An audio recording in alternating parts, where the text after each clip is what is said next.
Today we want to walk the Aphrodite trail. It's one of the most popular hiking trails in Cyprus because it leads up to one of the most spectacular viewpoints on the whole island. And if you know me already, you know that I want to paint that view. And if you watched the first video, welcome, my name is Nicole. I'm a German artist now living in Cyprus, and I love to capture the world around me painting. And I thought it's fun to share today what kind of painting kit I take with me on such an occasion like today when I want to go out and paint in nature. And I hope that this video will give you an idea how you can do that as well and what kind of material or supplies would be helpful to do so. And of course I want to paint the view in the end, so I will show you how to put this painting kit into action and how to use it. But first, let's go.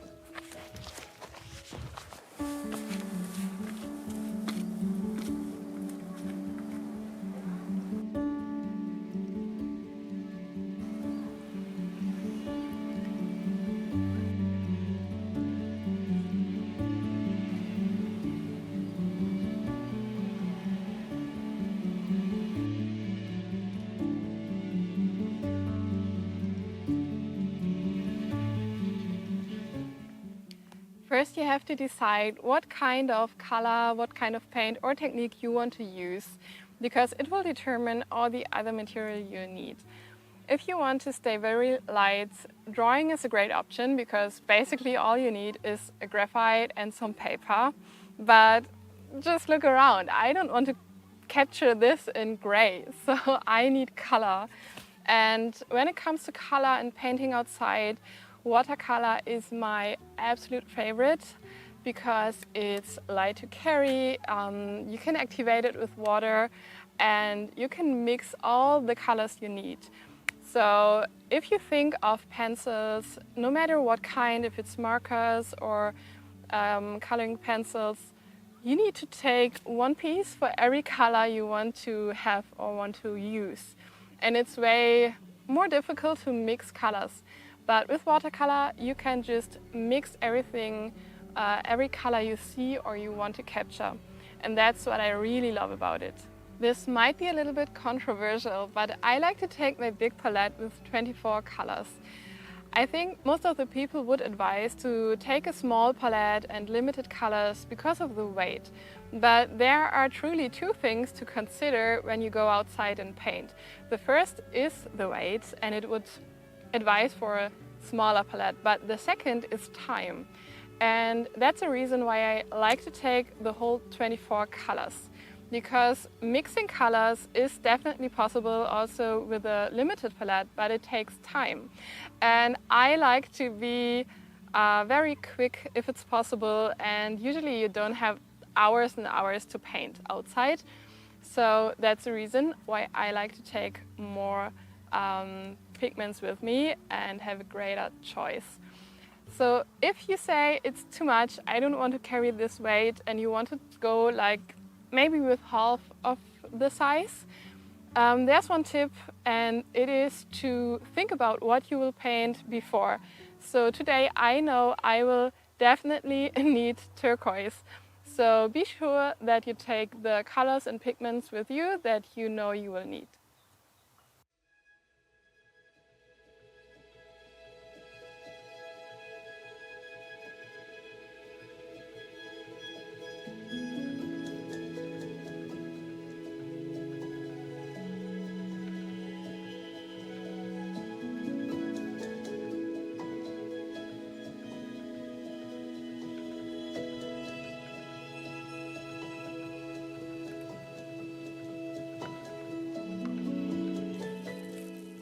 Okay, besides the art supplies, I always need to carry enough snacks. I don't know how about you, but I do not function if I'm hungry. So we will have lunch break now, and it's the most beautiful place. It's not the viewpoint, but still, what a view.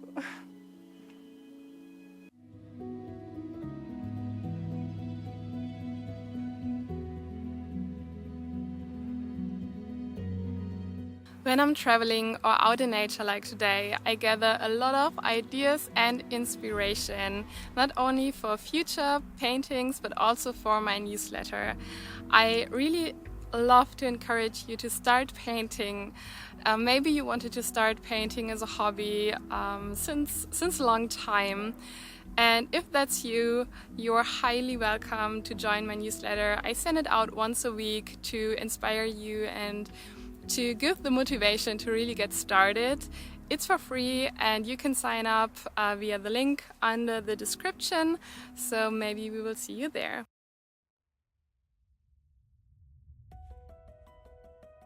To paint with watercolor, you definitely need a sketchbook with watercolor paper. There are different options. Today I brought this one. I even made it myself. And therefore it's made of 100% cotton paper, which is really the premium option. You also find notebooks you can buy with cotton paper, but they are a little bit costly, so a small DIY project could be worth it. And another option you could consider is some kind of sketchbook where you can put in or out paper, and so you could cut watercolor paper into the right size and take it with you in that way.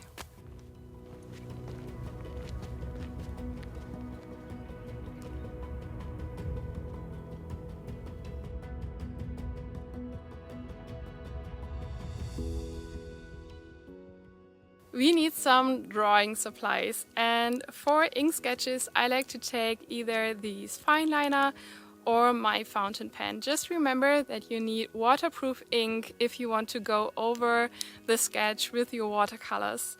And for the basic sketch itself, I like to take such a pencil because you don't need a sharpener and there's also an eraser already included. But of course, any normal pencil will just do fine.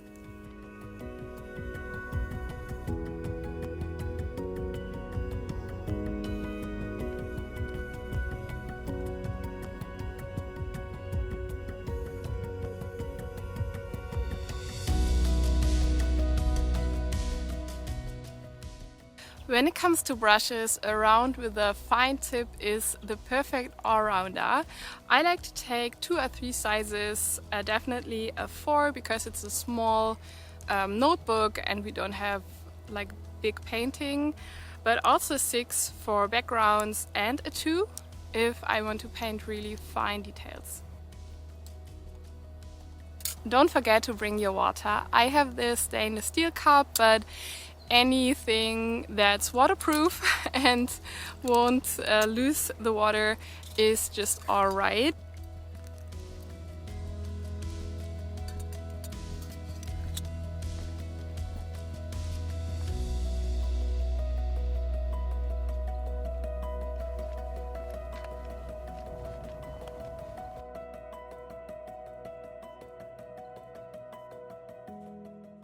This last category is a little bit more personal, so whatever you feel would support you while you paint outside, just bring it with you. For me, it's this clip to prevent the pages from flipping over when the wind is rushing through, and also one old towel to clean my brushes in between. You also can use tissues, but I like to use this one because it's a little bit heavier and it won't blow away so fast like a thin tissue.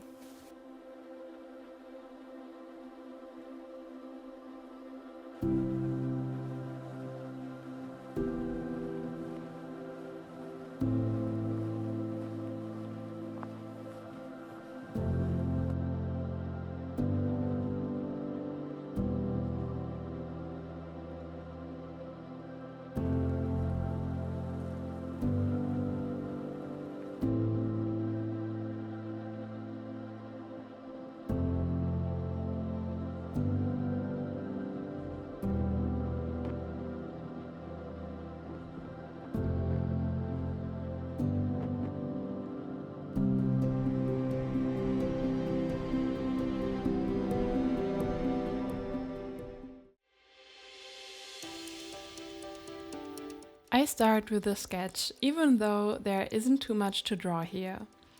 The main thing is the coastline with all the bays and interesting shapes.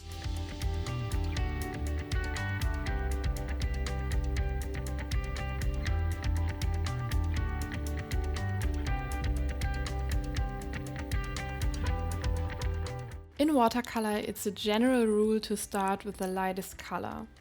But when you're on a hike and you have no opportunity to change your water, consider which colors need to stay as clean as possible. In my case, it's the sky and the blue of the Mediterranean Sea. So I will paint these parts first before I start to mix greens. For the sea, I wet the whole area and paint the turquoise base first. Then I use a darker blue for the rest and let the blues flow into each other. That's only possible because I used cotton paper for my notebook. The page needs to stay wet long enough to work on the painting like this.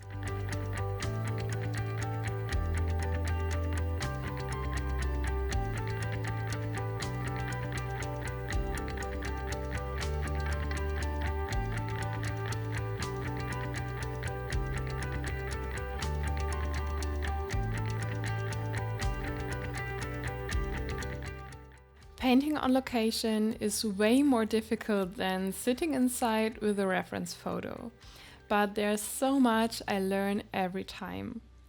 A lot of decisions go into even the smallest painting, like what area should I focus on the most? Or what do I do with all the details I see in front of me? How can I simplify the whole scene without making the painting look boring? How do I separate the green bushes in the foreground from the green landscape in the background? All this is running through my head while I try to go with the flow and enjoy the painting process. To be honest, most of the time I'm not 100% happy with the finished painting when I paint on location like today. That's because I have to make all the important decisions like immediately. There's not enough time to plan out the painting in detail. But I learned so much. It's a great experience and I can turn these sketches into a more refined painting when I'm back at my studio.